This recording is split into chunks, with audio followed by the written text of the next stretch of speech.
दोस्तों नमस्कार। मैं सबसे पहले तो आपको आज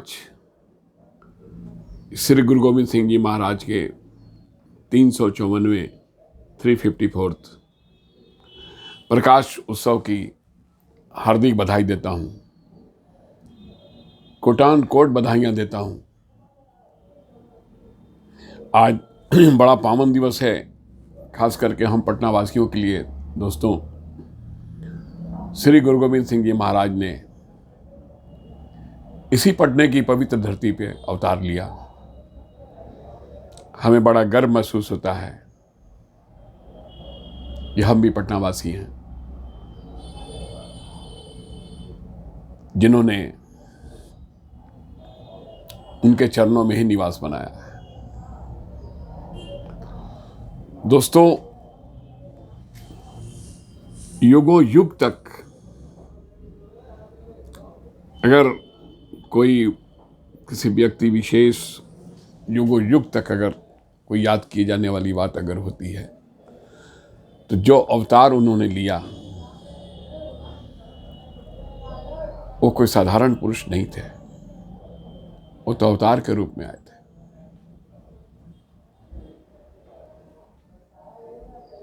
सर्वंशदानी कितना सुंदर शब्द है, कितना गूढ़ अर्थ है। एक ऐसा व्यक्तित्व जिसने अपने वंश का दान कर दिया हो धर्म की खातिर।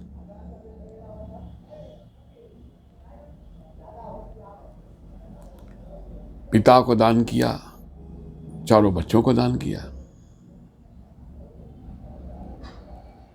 सिर्फ धर्म की खातिर। दोस्तों, उनकी उपमा में शब्द नहीं है, ना कहा जा सकता है, न किसी की शक्ति है जो इनके गुणों का व्याख्यान कर सके।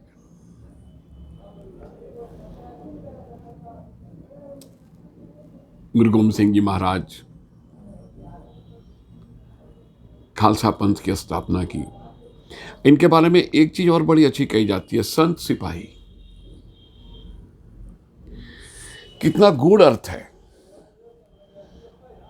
भक्ति और शक्ति। संत सिपाही, भक्ति एक तरफ, संतों के गुण, और दूसरी तरफ योद्धाओं के गुण। ये दोनों गुण उन्होंने जो अपना खालसा पंथ जो उन्होंने बनाया, और खालसा पंथ में ये दोनों गुणों को देखना चाहा। विनम्रता देखनी चाहिए, एक योद्धा के गुण भी देखने चाहे। निर्भीक देखना चाहा, फियरलेस। श्री गुरु गोविंद सिंह जी महाराज को बाजा वाले भी कहा जाता है। बाज मीन्स हॉक, रॉयल पंछी है, रॉयल पंछी हॉक, जिसका कोई सानी नहीं, कोई मुकाबला नहीं। और वही सबसे ज्यादा प्रिय हुआ गुरु गोविंद सिंह जी महाराज को। उन्होंने हमेशा अपनी हथेली पे रखा और अपने संग रखा। क्या विशेषताएं थी हॉक की, क्या विशेषताएं थी बाज में, क्यों उन्होंने इतना प्यार किया था। बाज में अपने आप में जो क्वालिटीज है वो अध्ययन करने की चीज है। और उन्होंने, शायद मेरी समझ में, जहां तक मैं समझ रहा हूं, कि उन्होंने खालसा पंथ जो बनाया उसमें खालसा पंथ को मानने वालों में, खालसा पंथ के अनुयायियों में वही गुण देने चाहे जो एक बाज के अंदर थे। बाज की जो पहली क्वालिटी होती है ना, वो कभी हवा के डायरेक्शन में नहीं उड़ता। अनुकूल स्थितियों में वो आगे नहीं बढ़ता, प्रतिकूल स्थितियों में आगे बढ़ता है। एडवर्स कंडीशंस, चैलेंजिंग फैक्टर्स, सामने से आती हुई हवा, उसमें वो बाज उड़ता है। हवा के साथ तो बहना सभी जानते हैं, लेकिन हवा के विपरीत डायरेक्शन में ये बात की सबसे बड़ी विशेषता है। और उन्होंने शायद यही उनके मन में ये बात आई कि हमारे खालसा पंथ को जो मानने वाले हैं उनमें यही क्वालिटी होनी चाहिए कि वो प्रतिकूल परिस्थितियों में भी, एडवर्स कंडीशन में भी आगे बढ़ते रहे। एडवर्स कंडीशन से घबराए नहीं, विचलित ना हो, इसको चैलेंज माने और चैलेंज को एक्सेप्ट करके आगे बढ़े। दोस्तों, अब आज की जो दूसरी क्वालिटी जो और भी सुंदर समझ में आती है, उसका एटीट्यूड, उसका पॉजिटिव एटीट्यूड। जब बारिश होती है ना, तो सारी की सारी चिड़ियां घोंसले में छिप जाती हैं,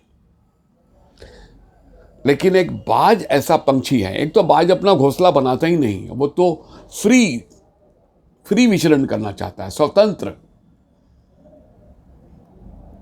उसने घोंसला नहीं बनाया। जब बारिश होती है तो आम चिड़ियां घोंसले में छिप के बारिश से बचती है, और बाज बादलों के ऊपर जाके बारिश से बचता है।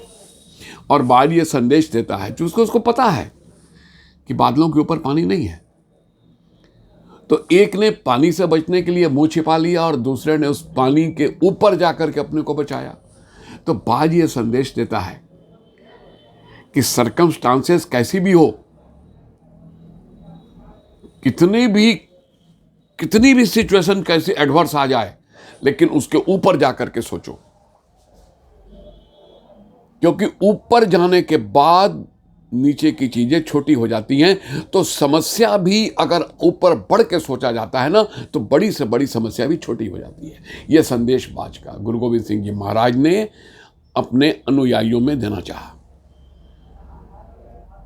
खालसा पंथ को यह संदेश देना चाहा उन्होंने कि ऊपर आके सोचो। ये क्वालिटियां बाज की जो गुरु गोविंद सिंह जी महाराज देखते थे। बाज फियरलेस, निर्भीक पंछी। और जो मैंने कहा ना, संत सिपाही, बाज की एक क्वालिटी होती है कि ये सोरिंग हाई, ऊपर उड़ता है, ऊंची उड़ान लेता है। लेकिन जितनी ऊंची उड़ान वो लेता है ना, वो जमीन पे पड़े हुए ऑब्जेक्ट पर भी उसकी नजर उतनी ही गहरी होती है, पैनी नजर रखता है।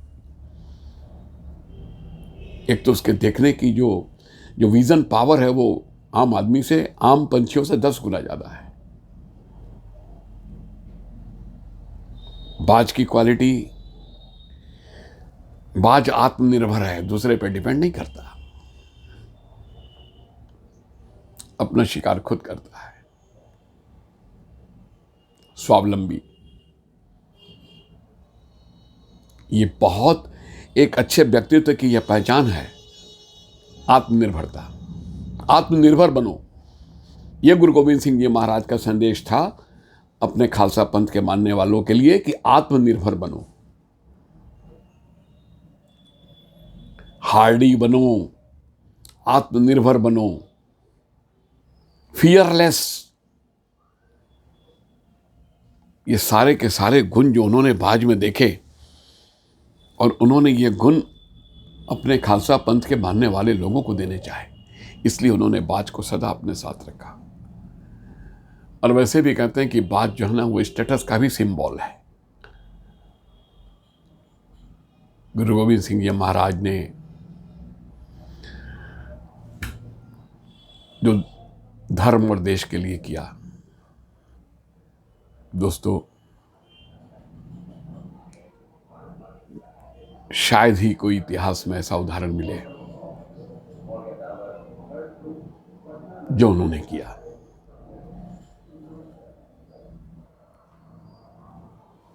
गुरु गोविंद सिंह जी महाराज के बारे में जितनी भी उपमा की जाए, जितना भी कहा जाए, वो शब्द नहीं है। ऐसा कोई शब्दों का भंडार नहीं है जो उनकी उपमा पूरी कर सके।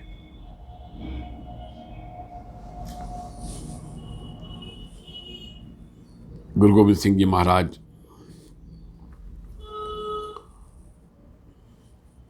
अपनी नज़र सब पे बनाए रखें। हम ईश्वर से ये प्रार्थना करते हैं कि आप सब पे उनकी कृपा दृष्टि बनी रहे।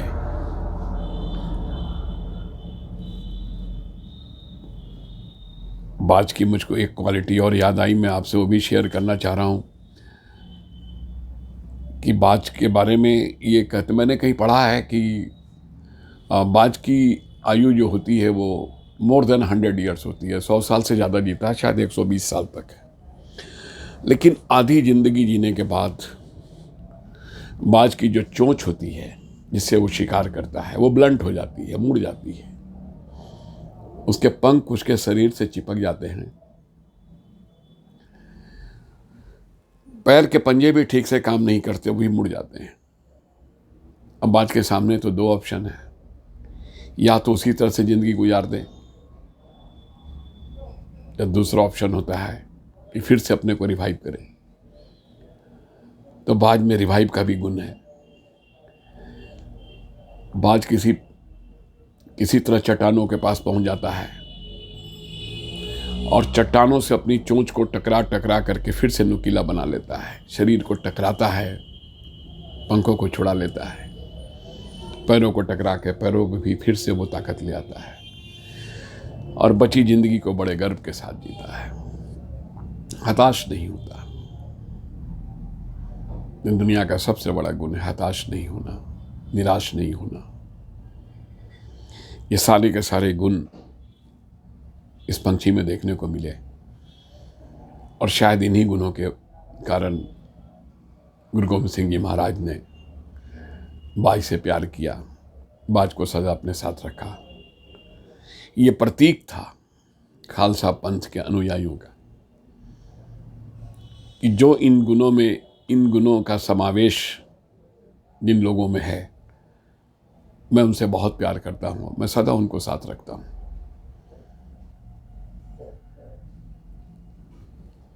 आज मैं बाजा वाले से, जो कि उनको बाजा वाले ही कहा जाता है, मैं विनम्र प्रार्थना करता हूँ, कोटान कोट बधाइयाँ देता हूँ, लाखों लाख बधाइयाँ देता हूँ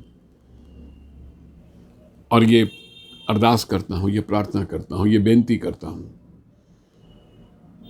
कि आप सबके जीवन में हर तरह के सुख मिले, उनकी कृपा बनी रहे, सब पे उनकी कृपा रहे, मेहर करें। मैं इन्हीं शब्दों के साथ अपनी वाणी को विराम देता हूं। पुनः बहुत बहुत बधाइयाँ। धन्यवाद दोस्तों।